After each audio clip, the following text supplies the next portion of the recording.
आदरणीय किसान मजदूर एवं युवा साथियों, आपको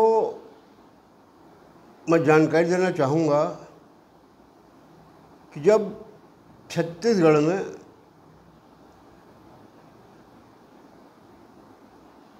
ब्रह्मन सिंह जी मुख्यमंत्री थे 2013 में, लेकिन वो 15 साल रहे। 2013 में कुछ साथियों के साथ मुझको भी उनके बंगले में जाने का मौका मिला था। उनकी मांग थी, समस्या था, तो वो मेरे को भी ले गए थे, मगर मैं उनके पास नहीं गया, मैं दूर में बैठा था। उनके बंगले में मुंगेली के 50 भाजपा कार्यकर्ता थे। हमारे मुंगेली क्षेत्र के विधायक आदरणीय पुन्नलाल मोहले जी थे। पूर्व विधायक तखतपुर के राजू छत्री जी भी थे। सब लोगों ने अपनी अपनी समस्याएं उनको बताया। उसके बाद मुख्यमंत्री जी जाने लगे। चूँकि मेरा कोई काम था नहीं, तो मैं अपना किनारे बैठा था।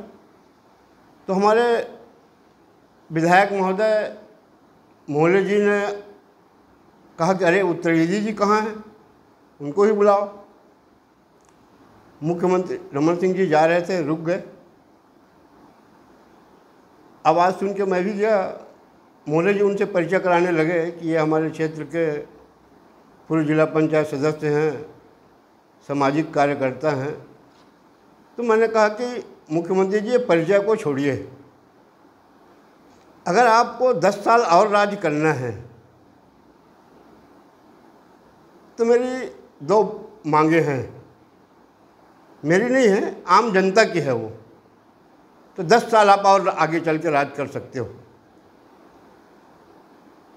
मैंने बताया कि पहला मांग तो यह है कि गांव-गांव में शराब बहुत गांव वासियों को बर्बाद कर रहा है। शराब भट्टी को कम करा दीजिए। दूसरी बात, आप शासन की बहुत सी सुविधा हमको दे रहे हैं, गांव वालों को बगैर रिश्वत के नहीं मिल रहा है। इस पर अंकुश लगाइए ताकि हमारा प्रदेश भ्रष्टाचार विहीन बने और लोगों को आसानी से शासन की सुविधा मिल जाए। मुख्यमंत्री जी मेरे को देखते रहे 2 मिनट तक, उसके बाद चले गए। कुछ बोले नहीं। बताया ना, मुंगेली के 50 भाजपा कार्यकर्ता, उसमें मेरे पथरिया के भी क्षेत्र के भी 2-3 लोग थे जो अपनी समस्या लेकर गए थे। मोहले जी उपस्थित थे, विधायक महोदय मुंगेली के, तखतपुर के पूर्व विधायक राजू छत्री थे, ये गवाह हैं। उसके बाद 2019 में छत्तीसगढ़ के हितैषी, असली छत्तीसगढ़िया, किसानों के हितैषी, किसान के बेटा, क्या क्या कह के हमको ठगने का प्रयास किया। मैं उनके बहकावे में आया और मैं उनसे भी मांग कर बैठा कि आप छत्तीसगढ़ को भ्रष्टाचार विहीन बना दीजिए।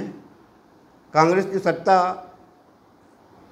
इसलिए नहीं आई है कि आपने 2500 धान दिया है, 2500 में धान हमारा खरीदा है और ऋण मुक्ति किया है।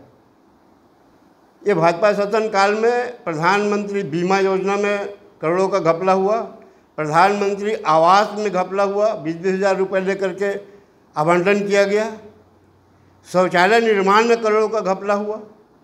इसलिए आपकी पार्टी सत्ता में आई है। अब आप धोखे मत रहना कि मैं प्रलोभन दिया हूँ इसलिए आ गया, वो भी नहीं माने। मगर आज हमारे असली छत्तीसगढ़िया, असली आदिवासी आदरणीय विष्णुदेव साय जी ने प्रधानमंत्री आवास के बारे में स्पेशल कहा है कि प्रधानमंत्री आवास में भ्रष्टाचार मेरे को बर्दाश्त नहीं होगा। मुझको विश्वास है कि साय जी एक दिन देर सवेर अपने कैबिनेट में प्रस्ताव लाएंगे कि छत्तीसगढ़ को भ्रष्टाचार विहीन घोषित किया जा रहा है। इसलिए मैं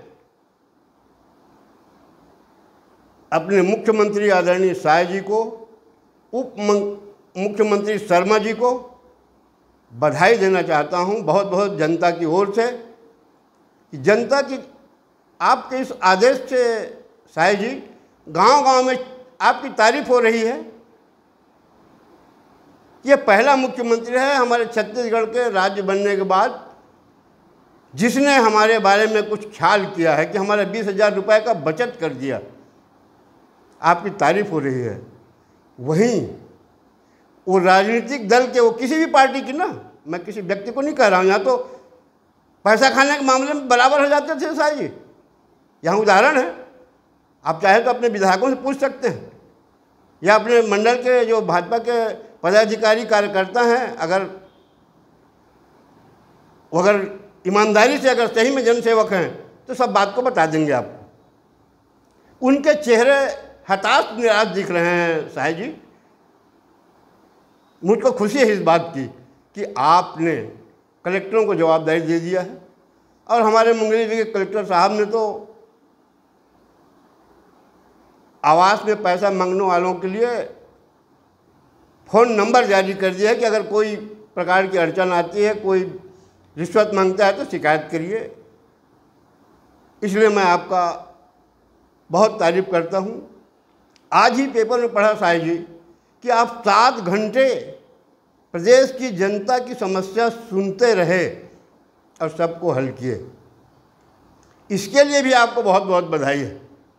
इसीलिए मैं आपसे पिछले वीडियो में निवेदन किया था साई जी कि आप रायपुर में जन दर्शन लगा रहे हैं, अच्छी बात है, लगाइए। आपके पास वही हितग्राही गया है या वही समस्याग्रस्त आदमी गया है जिसके पास पैसा होगा या किसी से वो उधार लेकर के आपसे मिलने गया होगा, क्योंकि वहाँ जाने में काफ़ी खर्चा आता है। कम से कम दूर वालों को 3 से 4 हज़ार का खर्चा आएगा, नज़दीक वालों को 1,500 से 2,000 खर्चा आएगा। इसलिए मैं आपसे निवेदन किया था कि जो हमारे विधायक सांसद महोदय लोग हैं, अगर उनको समय हो जनता की समस्या सुनने के लिए, तब उनका गांव-गांव में पंचायत स्तर में जन समस्या के लिए चौपाल तो लगवा दीजिए। हमारे जो प्रभारी मंत्री आप बनाए हैं उनका तो कर दीजिए ताकि लोगों को वहाँ तक न जाना पड़े। अब तो सुनने में आया, आज पेपरों में पढ़ा था कि आप महीने में एक बार लगाएंगे। अच्छी बात है, आप व्यस्तता है आपकी, हम उससे कुछ नहीं बोलना चाहते, मगर ये जो अब तो खैर कहना भूल गए लोग बात, बोले मैं तो मोला कमियाँ लगा लो, मोला मुख्तियार लगा लो, ऐसा लोग कहते थे, मगर आज तो मालिक हो गए हैं, ये शब्द नहीं बोलना चाहते। तो मैं तो चाहता हूँ कि मोदी जी के, बाकी से मेरे को कोई कुछ शिकायत नहीं है, मोदी जी को अगर चाहते हैं हमारे विधायक सांसद तो भ्रष्टाचार विहीन भारत बनना चाहते हैं, उसी के तहत छत्तीसगढ़ को भी भ्रष्टाचार विहीन बनना चाहिए। मैं उनसे यही निवेदन करता हूँ। और दिखाने के लिए हम परिवार हैं, हम फलाने हैं, ये है वो करना, वो अच्छी बात है, कहना चाहिए, हमको उससे मतलब नहीं है, मगर जो हिंदू को लूट रहा है इस पे साई जी आप थोड़ा सा विशेष ध्यान दीजिए और जन चौपाल लगवा करके गांव-गांव में समस्या हल करा दीजिए।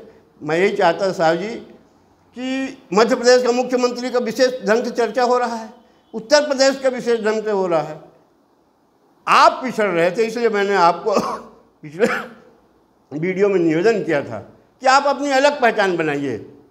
योगी को, मोदी जी को जनता ऐसे जान चुकी है कि वो क्या और कैसे हैं। हम आपको जानना चाहते हैं, छत्तीसगढ़ जनता आपके बारे में जानना चाहती है कि आपका भी एक अलग पहचान हो। तो मुझको पूरा विश्वास है कि आप देर सवेर छत्तीसगढ़ को भ्रष्टाचार विहीन घोषित करेंगे। और जो सरकारी कार्यालयों में एक किसान को, आप भी गांव संबंधित हैं, आपने भाजपा के कार्यकर्ताओं से ही पूछ लीजिए, मेरा कहना मत मानिए, क्योंकि मैं किसी पार्टी में हूँ न रहूँगा। उनका पूछ लीजिए कि क्या सरकारी कार्यालय में मुफ्त में काम होता है, वो आपको बता देंगे। इस पर जाइए। तो जो दलाली करने वाले भी हिंदू हैं ना, वो सत्ता से भी जुड़े हैं और सत्ता से नहीं भी जुड़े, उनके साथ गांठ है, ऐसा सब मिलके निपटा रहे हैं। कांग्रेस शासन में निपटाए, अब आज इस शासन में भी कोशिश कर रहे थे, मगर आपने ऐसा चाकू मार दिया, उनके चेहरे में उदासी छा गई कि प्रधानमंत्री आवास में अगर कोई शिकायत आई तो कलेक्टर साहब की जवाबदारी, तो कलेक्टर साहब एक स्ट्रिक्ट हो गए पूरे प्रदेश भर के, अपने अपने ढंग से वो तैयारी करने में लग गए हैं। और ये जो दलाल थे कर्मचारी अधिकारियों के, इनके तो चेहरे काले पड़ गए हैं शाही जी, और आपकी बहुत तारीफ हो रही गाँव गाँव में।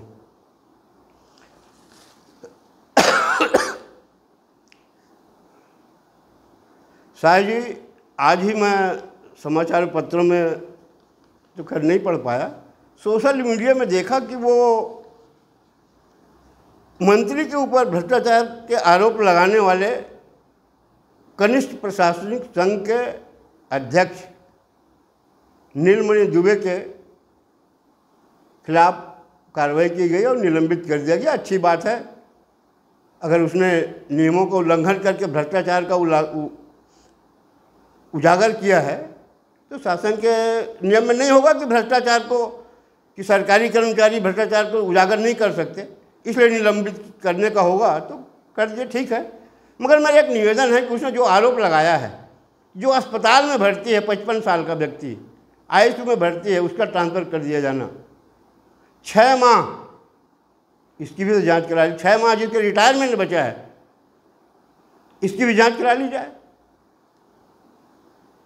और मैं आपसे निवेदन करूंगा, छत्तीसगढ़ की जनता आपको चाह रही कि आप फिर से मुख्यमंत्री बने, इसके लिए आपको स्वयं बहुत मेहनत करना पड़ेगा और दौड़ धूप करके जनता को विश्वास में लीजिए आप डायरेक्ट, और यही करिए देर सवेर कि किसी भी सरकारी काम में कोई भी पैसा नहीं लेगा, सभी कार्यालयों में लिखवा दीजिए, जो लगने के लायक है उसका रेट अलग रहे। मगर आप तो मेरे ज़्यादा जानते हैं, पर भी मैं आपको याद दिला रहा हूँ कि एक किसान को शासन की सुविधा पाने में 10 से 20 हज़ार रुपये साल भर में देना पड़ता है, तब उसका काम हो पाता है, नहीं तो बहुत मुश्किल हो जाता है, फिर घर में बैठ जाता है। अभी आपको बता दूं, बहुत से ऐसे हैं जिनको दूसरा और तीसरा किस्त नहीं मिला है। एक तो है, मेरे को ऐसे ही मिला था, हमारे पथरिया तहसील का है, आज ही मैं उनको ले गया था जनपद पंचायत के पास, सीओ साहब के पास। उसको पहले किस्त मिला था पिछले साल, वो किस्त में बनवाया और वो सोचा कि किस्त का पैसा फिर मेरे को मिल जाएगा, तो दूसरे से कर्जा करके पूरा बनवा लिया है। मगर उसको आज तक जो दूसरा और तीसरा किस्त मिलना है, शायद या चौथा किस्त भी है, वो मिल नहीं पाया है। तो साहब ने आश्वासन दिया है, रिकॉर्ड दिखवा रहे हैं। ऐसे बहुत से लोग हैं तो जो बनवा चुके हैं, या किसी को दोस्त, एक जने और वही मिल गया कि मेरे को दूसरा किस्त नहीं मिला है, एक जने कहते तीसरा किस्त नहीं मिला है, इस पर भी थोड़ा सा ध्यान देंगे साहब जी। इतना कह के मैं अपने वाणी विराम देता हूँ। धन्यवाद। जय हिंद।